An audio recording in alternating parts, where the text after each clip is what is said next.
Hello everyone, आज के इस वीडियो में हम पढ़ने वाले हैं क्लास 12 फिजिक्स का बहुत ही इंपॉर्टेंट टॉपिक जो आपके बोर्ड एग्जाम के लिए वेरी इंपॉर्टेंट है, जो है प्रतिरोध। तो प्रतिरोध किसे कहते हैं, इसका परिभाषा क्या होता है, फॉर्मूला, मात्रक, राशि, बीमीय सूत्र, पूरा हम डीप में इस वीडियो में हम इस पर डिस्कस करेंगे। अब मैं आपको विश्वास दिलाता हूँ कि बहुत ही आसानी तरीके से आपको समझ में आएगा।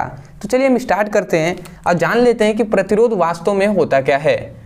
तो सबसे पहले प्रतिरोध, तो प्रतिरोध का सबसे पहले तो हमें इसका मीनिंग जानना होगा कि प्रतिरोध का अर्थ क्या होता है, क्योंकि अर्थ हम जानेंगे तभी हम परिभाषा इसका बेहतर तरीके से समझ पाएंगे। तो देखिए, प्रतिरोध का अर्थ होता है कि धारा के मार्ग में उत्पन्न अवरोध। मतलब यदि हम धारा, यहाँ पे पहले मैं लिख दे रहा हूं कि धारा के मार्ग में उत्पन्न अवरोध, अवरोध मतलब समझ रहे हैं ना, रुकावट। ठीक है, तो धारा मतलब मान लेते हैं ये कोई चालक तार है। ठीक है, समझिएगा, ये कोई चालक तार है। अब इस चालक तार में हमने मान लेते हैं धारा प्रवाहित हो रहा है। तो धारा प्रवाहित तो हो रहा है, परंतु इसके मार्ग में रुकावट आ रहा है। तो जो रुकावट आएगा उसे ही हम प्रतिरोध कहते हैं। समझ में आ गया ना। तो इसका मतलब क्या हुआ कि धारा के मार्ग में उत्पन्न अवरोध ही प्रतिरोध कहलाता है। तो ये क्या हुआ, ये तो हुआ इसका अर्थ, परंतु इसका अर्थ तो हम परिभाषा कह नहीं सकते ना। यदि बहुत से ऐसे स्टूडेंट हैं जैसे पूछा जाता है कि प्रतिरोध किसे कहते हैं, तो वो सिंपल वे में कह देते हैं कि धारा के मार्ग में उत्पन्न अवरोध प्रतिरोध कहलाता है, या लिख भी देते हैं। तो देखिए, इससे आपको फुल टू फुल मार्क्स नहीं मिलेंगे, क्योंकि ये तो अर्थ है, परिभाषा अलग होता है और अर्थ अलग होता है। तो परिभाषा क्या होता है, तो परिभाषा इसके हम फॉर्मूले से करते हैं। तो देखिए, परिभाषा इसका फॉर्मूला क्या होता है, फॉर्मूला इसका होता है R=V/I। ये प्रतिरोध का फॉर्मूला होता है। ठीक है, यहाँ पे R क्या है, प्रतिरोध है। V क्या है, तो V है यहाँ पे विभवांतर। क्या है, मैं यहाँ पे लिख दे रहा हूं विभवांतर। और यहाँ पे I क्या है, I है विद्युत धारा। ठीक है, तो अब देखते हैं हम, देखिए R=V/I हो गया। अब यहीं से हम परिभाषा क्या कहेंगे, तो देखिए हम इसका दो परिभाषा कहते हैं। पहला हम परिभाषा आपको बोल दे रहे हैं, ध्यान से समझेंगे और इसको याद करेंगे। देखिए यहाँ पे क्या हो, यदि चूंकि ये जो क्या है I है, तो यदि I के मान को यदि हम 1 ले लेते हैं, एक मतलब क्या होता है, इकाई होता है। ठीक है, एक मतलब इकाई। यदि मतलब जो धारा है, विद्युत धारा है, यदि इसका मान यदि हम 1 ले लेते हैं, तो इकाई मतलब ले लेते हैं, तो उस समय जो R होगा वो V के बराबर हो जाएगा। उस समय जो R होगा ना, वो V के बराबर हो जाएगा। ठीक है, उस समय जो R होगा वो V के बराबर हो जाएगा कि नहीं। इसका मतलब ये क्या है, विभवांतर है। ध्यान से समझेंगे तभी आपको याद होगा। ये R क्या है, प्रतिरोध है। तो देखिए, हम यहीं से परिभाषा हम क्या कह रहे थे, हम यहीं से कहेंगे कि मान लेते हैं ये I मतलब एक हमने क्या लिया है, इसका मतलब ये हुआ कि कोई चालक तार है, तो उसमें हमने एक धारा प्रवाहित किया, मतलब इकाई धारा प्रवाहित कर रहे हैं। तो वही हम कहेंगे कि किसी चालक में इकाई धारा प्रवाहित करने पर उस चालक के सिरों पर उत्पन्न विभवांतर प्रतिरोध कहलाता है। समझ में आया हमने क्या कहा, हमने यही कहा कि ये मान लेते हैं कोई चालक तार है, ये हमने मान लिया कोई चालक तार है। अब इस चालक तार में हम धारा प्रवाहित कर रहे हैं। तो मान लेते हैं इस चालक तार में हम जो धारा प्रवाहित कर रहे हैं वो मान लेते हैं 1 हम प्रवाहित कर रहे हैं। तो जैसे ही हमने 1 धारा इसमें प्रवाहित किया, तो इस चालक, ये जो चालक है, इसके सिरों पर जो उत्पन्न विभवांतर होगा वो विभवांतर ना कहलाकर वही क्या कहलाएगा, प्रतिरोध कहलाएगा। अब आपको समझ में आ गया होगा। तो वही हम कह रहे हैं कि किसी चालक में इकाई धारा प्रवाहित करने पर उस चालक के सिरों पर उत्पन्न विभवांतर, उस चालक के सिरों पर उत्पन्न विभवांतर प्रतिरोध कहलाता है।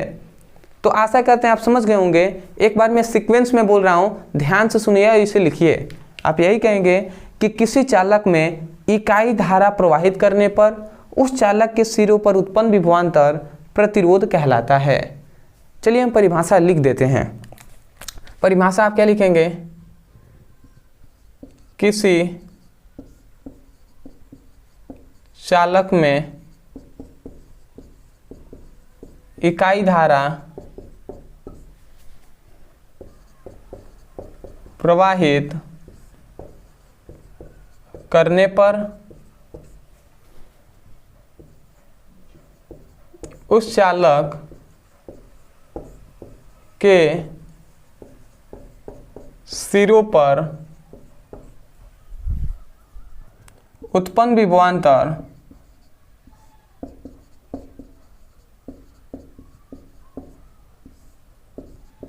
प्रतिरोध कहलाता है। समझ में आ गया ना? हमने क्या कहा, किसी चालक में इकाई धारा प्रवाहित करने पर उस चालक के सिरों पर उत्पन्न विभवांतर प्रतिरोध कहलाता है।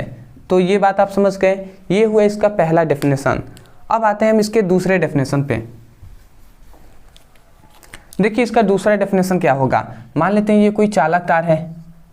अब इस चालक तार में हमने जैसे ही इसमें मान लेते हैं यहाँ पे हमने एक कुंजी लगा दिया, एक बैटरी, और जैसे ही हमने इसमें धारा प्रवाहित किया, तो धारा प्रवाहित कर रहे हैं तो इसके सिरों पर उत्पन्न एक विभवांतर उत्पन्न हो जा रहा है।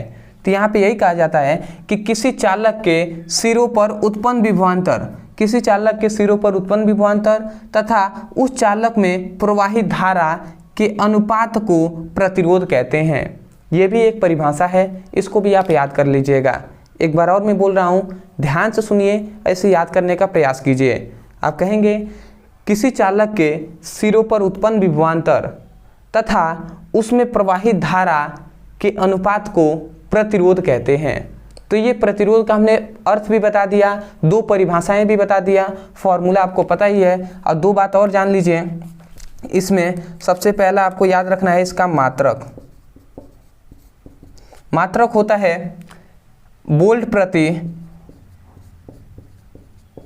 एम्पियर, वोल्ट प्रति एम्पियर होता है, या दूसरा आप ओम भी कह सकते हैं कि प्रतिरोध का मात्रक ओम होता है।